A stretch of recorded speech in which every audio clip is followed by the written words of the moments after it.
There's a question almost every person has asked at least once, usually late at night, usually when no one is watching.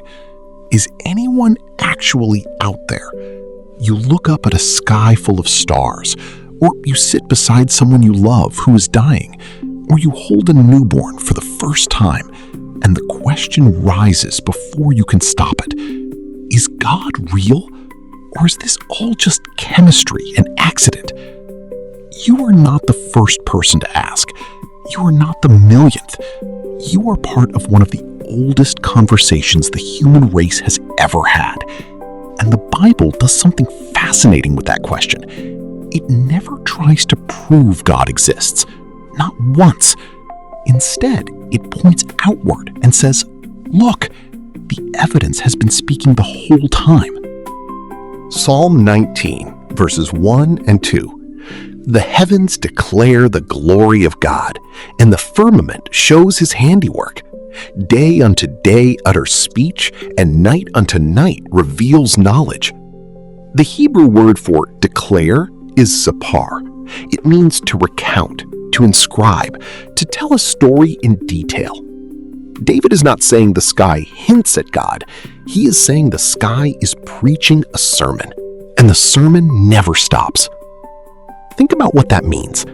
Long before anyone wrote a theology book, before anyone could read or argue, the universe was already talking. A shepherd boy lying in a field 3,000 years ago saw the same stars you see tonight, and he heard them saying the same thing.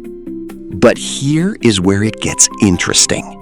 Modern science, the very thing many people think pushes God further away, has actually made David's claim louder, not quieter. For most of human history, people assumed the universe had always existed. It was just there, eternal, self-explanatory. Then, in the 20th century, that assumption collapsed. Scientists discovered the universe had a beginning, a single moment when space, time, matter, and energy all came into existence out of nothing. They called it the Big Bang. And here is what most people do not realize. The first chapter of Genesis, written more than 3,000 years ago, opens with these words. In the beginning, God created the heavens and the earth. The Bible was saying the universe had a beginning, while every philosopher in the ancient world was saying it did not. Now, think about this carefully. If the universe began, something had to begin it. Whatever caused space and time cannot itself be made of space and time. Whatever caused matter cannot itself be made of matter. The cause has to be outside the system, eternal, immaterial, powerful enough to create everything from nothing. That sounds suspiciously like the God of Genesis 1:1. And then there is the design. Physicists have a phrase for it, the fine-tuning of the universe. The forces that hold atoms together, the rate of cosmic expansion, the strength of gravity, the chemistry of water, the distance of the Earth from the sun. If any one of these were off by a hair, life would not exist. Not just human life, any life. The universe behaves like a recipe written with extreme precision. And recipes have authors. If this is making you see something you have not seen before, take a second and subscribe so you do not miss what comes next. Share this with someone who has been asking the same questions. But God's fingerprints are not only in the sky, they are inside you too. Romans 1:20 says, "For since the creation of the world, his invisible attributes are clearly seen, being understood by the things that are made, even his eternal power and Godhead, so that they are without excuse." Paul is saying something almost no one stops to consider. Knowing God is real is not the hard part. The hard part is admitting it. Why? Because there is something inside every human being that already knows. Ecclesiastes 3:11 puts it like this: He has put eternity in their hearts. The Hebrew word for eternity is olam. It means a vast, hidden, distant horizon. Something inside us senses that we were not made for 80 years and a coffin. We were made for something bigger.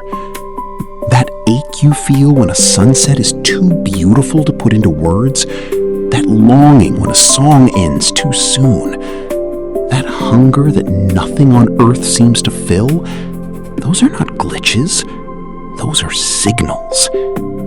C.S. Lewis once wrote that if we find ourselves with a desire that nothing in this world can satisfy, the most likely explanation is that we were made for another world. The hunger is evidence the food exists. Then there is the moral argument, and this one cuts deep. Every human culture, no matter how isolated, knows that some things are wrong. Murdering an innocent child is wrong. Betraying a friend is wrong. Cruelty for fun is wrong. You did not learn that from a textbook. You knew it before you could read. And here is the question that hits hard. Where does that knowledge come from? If we are just chemistry, just molecules bumping into other molecules, then right and wrong are illusions. There is no real difference between feeding the poor and starving them. It is all just atoms. But no one actually lives that way. Even people who say morality is invented get angry when someone wrongs them. Their lives contradict their philosophy. Romans 2:15 says God's law is written on every human heart. We did not invent the moral law. We woke up inside it. So you have a universe that began, a universe finely tuned for life, a planet that should not exist by chance, a human heart that aches for eternity, a conscience that knows right from wrong, and a Bible that explained all of it before science caught up. But here is what makes this different from a philosophy class. The God of the Bible is not just a force. He is not energy or vibration or a cosmic principle. He is personal. He has a name.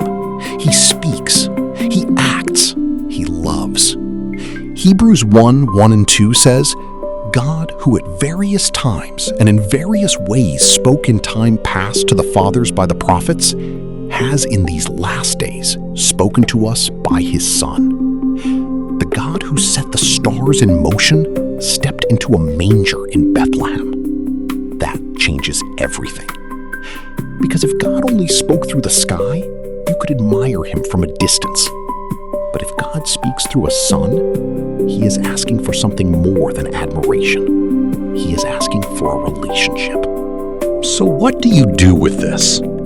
First, stop demanding the kind of proof God never promised.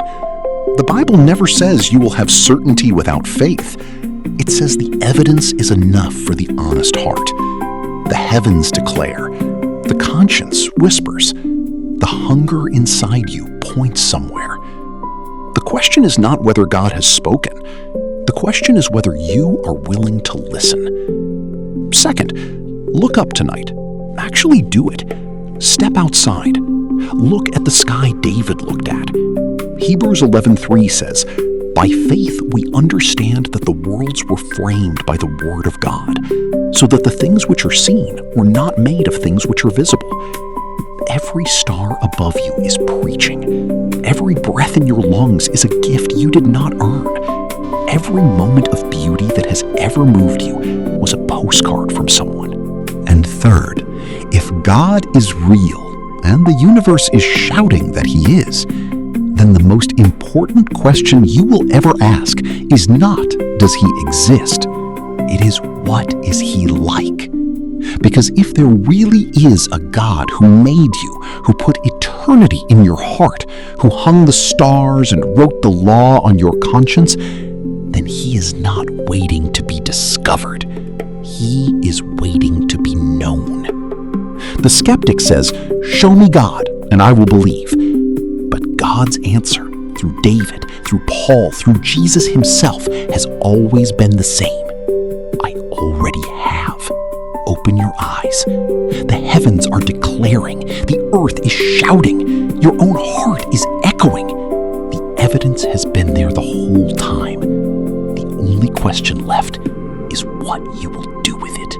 If this story challenged the way you see the struggle and helped you look at the question through a deeper lens, subscribe and share it with someone who may be searching for truth, hope, or understanding in their own journey. Your support helps us continue bringing powerful stories like this to life. More cinematic biblical stories are coming soon.